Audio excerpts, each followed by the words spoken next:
esta hora recibimos al dirigente comunitario, licenciado en Relaciones Internacionales y presidente del movimiento social Nueva Era Dominicana. Héctor Popa está con nosotros, quien anunciará una marcha el próximo 21 de febrero, por lo que entiende es una vulneración de los derechos de propietarios de negocios que son objeto de confiscación de bocinas por parte de las autoridades, y lo que alega es una mala aplicación de la ley contra el ruido. Bienvenido, qué gusto recibirlo en este espacio. Es correcto, gracias Miralba por darme unos minutos en tu espacio para poder hablar sobre este tema que tiene precisamente años afectando tanto a los comerciantes como a los consumidores del audio en sentido general. O sea, que no es solamente cuestión de que se afecta a los que le utilizan la música de vehículos, sino también los negocios como discotecas, colmadones y colmados, que de por sí ya hay muchos videos en las redes sociales donde se ve cómo se vulneran los derechos de estos ciudadanos que aportan al fisco. ¿Cuáles son los derechos de esos ciudadanos que aportan al fisco versus los que se quejan que también aportan al fisco? ¿Dónde está ese punto de quiebre entre un derecho y el otro? Mire, fíjese, la misma Constitución establece que no hay un derecho por encima de otro, pero vamos a ver, ¿cuál es el derecho que reclaman lo que podrían decirse que se quejan del ruido? El derecho a la paz y la tranquilidad. Pero en el proceso de la aplicación de la ley de antirruido, que se supone que busca eso, se violan otros derechos aún mucho más relevantes, como el derecho a la propiedad, cuando incautan las bocinas sin ningún tipo de mediamiento. ¿Quién incauta las bocinas? ¿La policía? La policía se ha dado la tarea incluso a poner retenes para ver si las personas llevan bocina dentro de los vehículos para posteriormente incautarla. Y eso es una flagrante violación, ya que esos productos entran por aduana legalmente, se distribuyen y se venden legalmente, entonces no se puede prohibir la utilización. Nosotros lo que les reclamamos es que la ley se regule. Eso, que tiene que haber una regulación. Entonces, fíjese, para responder su pregunta sobre versus, ¿verdad? La ley de antirruido, en su aplicación, la autoridad no solamente viola la misma ley de antirruido, sino que viola la propia Constitución en su artículo 38, 39, 40, 44, 51, 50, etcétera, donde se habla sobre la propiedad, sobre el libre tránsito, sobre la integridad física del ciudadano que no debe ser maltratado, donde se habla de la dignidad humana, donde se habla precisamente del derecho de tránsito y pertenencia. Incluso la misma Constitución establece en el artículo 74, donde dice que toda ley que tenga que ver con los derechos humanos tiene rango constitucional. ¿Qué quiere dejar dicho esto? Que no solamente se viola la Constitución, también se viola la Declaración Universal de los Derechos Humanos, en la cual República Dominicana es signataria. Pero me voy más lejos.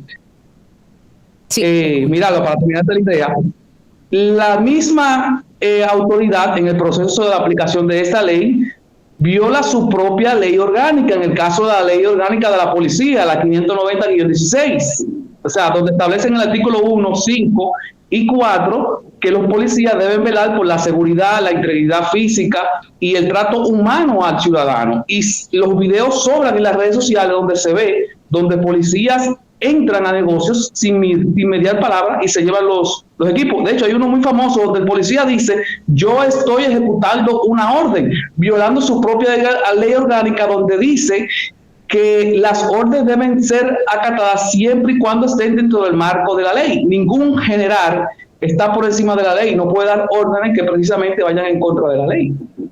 Ha sido, por lo que escucho, pudiera deducir que entonces alguna autoridad superior es quien ha mandado hacer esto. ¿En qué zonas? ¿En qué horarios? Porque les reitero, hay dos derechos en conflicto.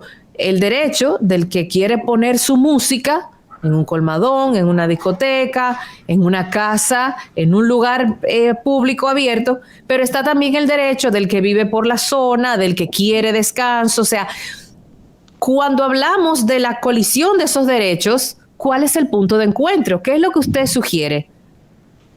Nosotros, cuando la ley se creó, para darte respuesta más clara, cuando la ley se creó, no se tomó en cuenta los sectores involucrados, dígase los empresarios consumidores del audio, no tuvieron participación en la creación de esa ley. Si hubiesen tenido participación, hubiese salido algo mucho mejor que lo que tenemos ahora.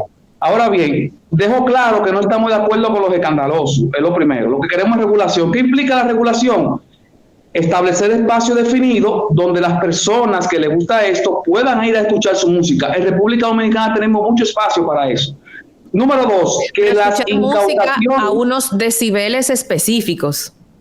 Efectivamente. Por ejemplo, en países como Brasil, Venezuela, España, estos espacios ya existen. Entonces, ¿qué pasa? Donde los espacios existen, las bullas o los escándalos, como lo queramos poner, se trasladan de las zonas residenciales para los espacios musicales. ¿Me doy a entender? Si existieran esos espacios, el problema que tenemos en muchos barrios no existiera. Y de eso que se trata. Entonces, dentro de nuestra... Usted propone áreas específicas en la ciudad que se dediquen a eso. Al que le guste escuchar música así, puede ir a esa área dispuesta para eso y ahí ya no hay conflicto. Y ahí ya no hay conflicto, exactamente, esa es la idea. De hecho, se está proponiendo que la misma ley en su artículo 85 así lo establece, pero no lo dice abiertamente, o sea, no lo define claro. Está precisamente previsto esto, que se deben ceder esos lugares.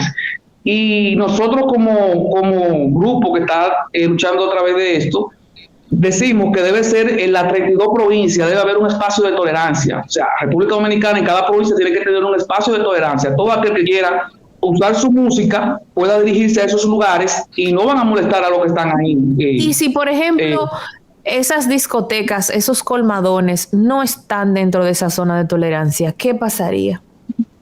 En el caso de las discotecas y los colmadones, en el caso de las discotecas no hay problemas hasta cierto punto porque está dentro de la misma ley lo que es ¿cómo se dice la palabra? Aislamiento acústico es la palabra. El aislamiento acústico, las discotecas gozan de eso. O sea, una discoteca puede tener una música altísima y no molesta porque tiene un aislamiento acústico. ¿Dónde está el problema? En el tema de los colmadones que son abiertos, simplemente a esos colmadones exigirle cierto nivel de volumen y en el momento de que ese volumen se exceda, las autoridades puedan acudir a él y solicitar, que eso es otro tema, solicitar que se baje la música, porque primero debe ser por parte de la policía prevención y luego si siguen en lo mismo entonces procede multa, pero como se está haciendo actualmente no se previene, no se pone multa y simplemente llegan al negocio y se llevan todo lo que hay y en el proceso atropellan a los ciudadanos. Muchas veces los equipos no aparecen y ponen multas que verdaderamente son irracionales, porque ¿cómo me van a poner a mí, como he visto en muchos casos, una multa a un musicólogo, como se hacen llamar los que trabajan con la música de carro, una multa de 300,000 pesos wow, y le quitan parte del equipo, llevándola a un total de 500,000 pesos por algo que está legalmente comprado y pero, que legalmente... ¿Pero esas cifras están dentro de una ley o esa multa se pone así al ojo por ciento? Ese es el punto, esa es otra parte de nuestra lucha. Sí, es mucho dinero. Eso es parte de nuestra lucha también. ¿En qué sentido? La ley lo que establece es cierta cantidad del salario mínimo como multa. Vamos a darle un número de 2 a 10, de 2 a 30. ¿Qué nosotros queremos? Que se establezcan parámetros justos y definidos, porque, por ejemplo, la ley de tránsito tiene sus multas establecidas, no quedan a criterio de ningún funcionario del Ministerio Público. Si usted se fue en rojo, hay una multa establecida para eso. Si usted se parqueó donde no debía, hay una multa establecida para eso. Entonces, en el sonido, requerimos también lo mismo. Debe haber multa, obviamente, para los que violen la ley, pero deben ser multas establecidas, que no quede a criterio del fiscal, porque si ese día el fiscal tuvo de mal humor o yo le caí mal, él va a poner lo que él entienda que debe ponerlo a nosotros. Muy bien, bueno, pues ahí queda la petición. ¿Qué autoridad es la encargada de velar por el cumplimiento y la regulación de este tema? Sí, claro. Es Antirruido, que pertenece a la Policía Nacional, en conjunto con la Fiscalía y el Ministerio de Medio Ambiente son los encargados de esto. Hago un paréntesis, mirarlo ahí, me disculpo por eso. No, adelante. Y es el hecho que la misma ley de medio ambiente, la 64-00, de 204 artículos que tiene esa ley, un solo hace referencia al ruido. Lo que quiero dejar dicho, que cuando se creó la ley en el 2004, la de medio ambiente, y se creó la ley de antirruido también para la misma fecha, el objetivo no era el ruido. Lo que pasa es que se ha visto en el caso de la música del audio en particular, una especie de negocio, porque la ley cuando nació para el ruido ocupacional. ¿Qué es el ruido ocupacional? El ruido de las empresas instaladas, exacto, máquinas. Por ejemplo, una empresa que embotelle, ese ruido de la botella durante 8 horas diarias, todos los días, produce soldera. Ese es el ruido que verdaderamente hace un daño real a la salud. Ahí fue que nació la ley, para eso. Pero usted está consciente también, y ahí me permito hacerle una corrección, de que no importa el tipo de ruido, hay una cantidad de decibeles que es nociva para la salud del ser humano, no importa que sea música, piedra, aplanadora, industria, hay una cantidad X de decibeles que el oído humano tolera, que a partir de ese punto es nocivo. Usted lo sabe. Sí, es correcto. Sí, lo que usted acaba de decir es correcto. Por eso es que estamos pidiendo, como le dije, nuestro eje son esos 3.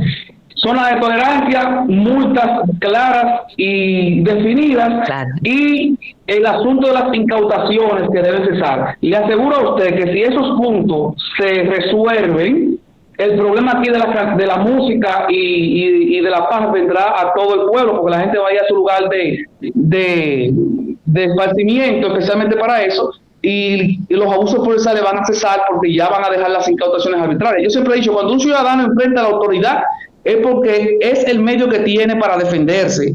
Yo lo he visto eso con mis propios ojos. Es así. Eso es así. Usted anuncia una marcha el próximo 21 de febrero, ¿correcto? Sí, correcto. Próximo 21 de febrero, 9 de la mañana, la cita es en la Plaza de la Bandera y se está solicitando el apoyo de los que fabrican cajones, de las ferreterías que venden los materiales, de los que fabrican las bocinas, de los comerciantes, de los consumidores. O sea, esto engloba una cantidad de empleomanía que eso no tiene precedente. Excelente, pues muchísimas gracias. El señor Héctor Popa, presidente del Movimiento Social Nueva Era Dominicana y licenciado en Relaciones Internacionales, dirigente comunitario, ha estado con nosotros en el día de hoy conversando sobre la vulneración de los derechos de los propietarios de negocios que son objeto de confiscación de bocinas por parte de las autoridades. Y bueno, en esta conversación se alega una mala aplicación de la ley contra el ruido. Gracias por haber estado con nosotros. Gracias a ustedes, Miralba, un placer de hablarte.